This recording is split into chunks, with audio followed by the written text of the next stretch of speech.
Assalamualaikum, ahlan wa sahlan. Selamat datang ke channel Amirah Zahra.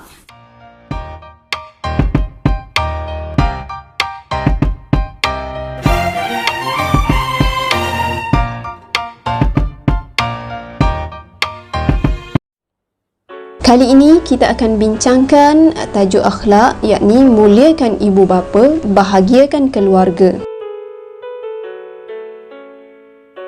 Allah Subhanahu wa Ta'ala mewajibkan umat Islam supaya berbuat baik kepada kedua ibu bapa.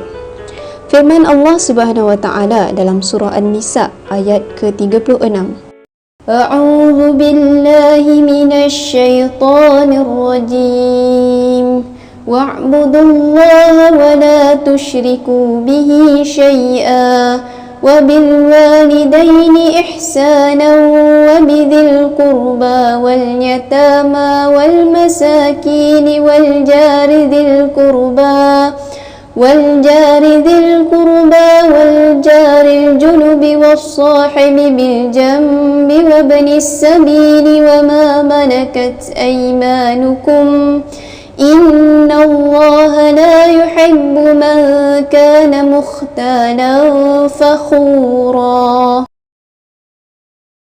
Maksudnya, dan hendaklah kamu beribadat kepada Allah dan janganlah kamu sekutukan dia dengan sesuatu apa jua, dan hendaklah kamu berbuat baik kepada kedua ibu bapa dan kaum kerabat dan anak-anak yatim dan orang-orang miskin dan jiran tetangga yang dekat dan jiran tetangga yang jauh dan rakan sejawat dan orang musafir yang terlantar dan juga hamba yang kamu miliki.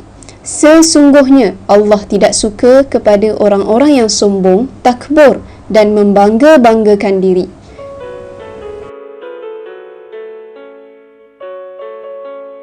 Berdasarkan surah An-Nisa ayat 36 ini, ada 9 golongan yang kita perlu berbuat baik. Yang pertama, ibu bapa. Yang kedua, kaum kerabat. Yang ketiga, anak yatim. Yang keempat, orang miskin. Jiran tetangga yang dekat, yang jauh. Rakan sejawat, orang musafir yang terlantar dan juga hamba sahaya yang kita miliki. Antara cara beradab kepada ibu bapa dan keluarga, kita boleh lihat daripada 3 aspek, yakni hati, lisan dan tingkah laku. Dari aspek hati, yang pertama, setiap anak wajib berkasih sayang terhadap ibu bapa. Contohnya, sentiasa menjaga hati dan perasaan serta tidak membenci mereka. Anak-anak juga perlu prihatin dan mengambil berat dengan selalu bertanya khabar serta menghulurkan bantuan yang diperlukan oleh ahli keluarga. Kita juga perlu saling hormat-menghormati antara satu sama lain dengan memupuk kasih sayang dan membina keluarga bahagia. Contohnya, selalu ceria dan menunjukkan muka manis di hadapan mereka. Dari sudut lisan ataupun percakapan, kita perlu bersopan santun, bercakap dengan nada suara dan intonasi yang lemah lembut. Contohnya, tidak meninggikan suara dan marah-marah. Yang kedua, jangan menyanggah percakapan ibu bapa. Dengar dengan penuh perhatian. Jika tidak bersetuju dengan apa yang diperkatakan, diam sahaja. Cara yang ketiga, menggunakan suara yang lembut bagi menyenangkan hati dan menjaga perasaan mereka. Dari aspek tingkah laku, selalu menziarahi ibu bapa dan keluarga jika tinggal berasingan. Dengan mengunjungi mereka, kita dapat menghilangkan perasaan rindu terhadap anak dan cucu.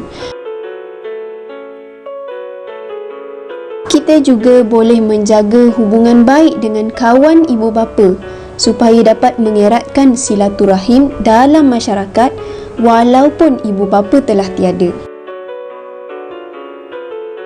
Kita juga perlu merawat dan menjaga ibu bapa yang sakit dan tua. Contohnya, bawa mereka ke hospital untuk mendapatkan rawatan yang sepatutnya. Dan kita perlu memberi nafkah atau perbelanjaan kepada ibu bapa apabila kita sudah bekerja. Kita lihat pula kepentingan beradab kepada ibu bapa dan keluarga. Pertama, umat Islam dapat melaksanakan perintah Allah Subhanahu Wa Taala dan Rasul yang menghendaki setiap orang Islam beradab dengan ibu bapa dan keluarga. Umat Islam juga dapat membina kewibawaan diri. Keluarga yang bahagia dan saling berkasih sayang dapat membentuk individu yang berjaya di dunia dan di akhirat.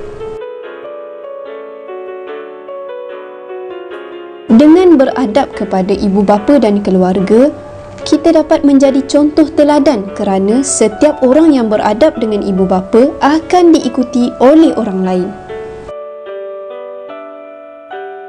Dan yang terakhir, kita dapat membina keluarga yang bahagia kerana saling membantu. Jom sama-sama kita amalkan doa ini dalam kehidupan kita. Allahumma ighfirli dhunubi wa liwalidayya warhamhuma kama rabbayani saghira. Ya Allah, ampunkanlah dosaku dan dosa kedua ibu bapaku, dan rahmatilah mereka sebagaimana mereka menjagaku semasa kecil. Amin ya rabbal alamin.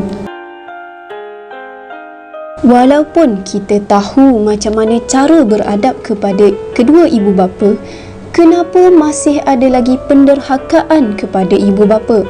Mari kita lihat puncanya. Yang pertama, punca penderhakaan kepada kedua ibu bapa adalah kerana kurang penghayatan agama dalam kehidupan. Anak tidak dapat menilai antara yang baik dengan yang buruk dari sudut agama. Contohnya, anak tidak berasa bersalah berbantahan dengan ibu bapa. Yang kedua, kerana kurang menghayati pengajaran agama di sekolah. Tidak mengamalkan apa-apa yang dipelajari, malah hanya belajar sekadar untuk lulus dalam peperiksaan sahaja. Dan mungkin masalah ini berlaku kerana terpengaruh dengan perlakuan rakan yang negatif. Rakan yang melakukan perkara yang tidak baik akan mempengaruhi kita supaya melakukan perkara yang buruk. Contohnya, tidak menghormati dan tak dengar nasihat ibu bapa semata-mata nak jaga hati rakan. Sabda Rasulullah sallallahu alaihi wasallam sebagaimana yang diriwayatkan oleh Abdullah bin Amr radhiyallahu anhu, la yadkhulul jannah 'aqun, tidak akan masuk syurga anak derhaka. Riwayat An-Nasa'i. Jadi, apa akibatnya tidak beradab kepada ibu bapa dan keluarga? Dari aspek individu, kita akan mendapat kemurkaan Allah Subhanahu Wa Taala. Allah Subhanahu Wa Taala memerintahkan umat Islam supaya berbuat baik kepada ibu bapa dan anggota keluarga. Sesungguhnya mereka yang derhaka kepada ibu bapa bererti melanggar perintah Allah Subhanahu Wa Taala. Yang kedua, mereka akan disisihkan dan dipinggirkan ibu bapa dan keluarga. Anak tidak akan menghormati ibu bapa dan anggota keluarga akan dibenci. Dan faktor yang ketiga, akan berdosa besar dan jika tidak bertaubat boleh membawa ke neraka. Na'udzubillah. Dari aspek masyarakat, kita tidak akan dihormati oleh masyarakat kerana dianggap tidak berakhlak. Yang kedua, anggota keluarga berpecah dan susah untuk mendapatkan pertolongan. Dan kita juga mungkin susah untuk mendapat kawan yang baik kerana orang yang baik tidak akan berkawan dengan kita.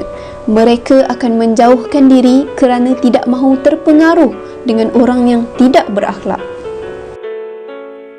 Seterusnya, negara tidak akan maju kerana institusi keluarga runtuh dan negara tidak aman dan makmur kerana rakyat tidak bersatu padu. Akan berlaku pelbagai gejala sosial yang menyebabkan kerajaan terpaksa membelanjakan banyak wang, tenaga dan masa untuk pemulihan akhlak.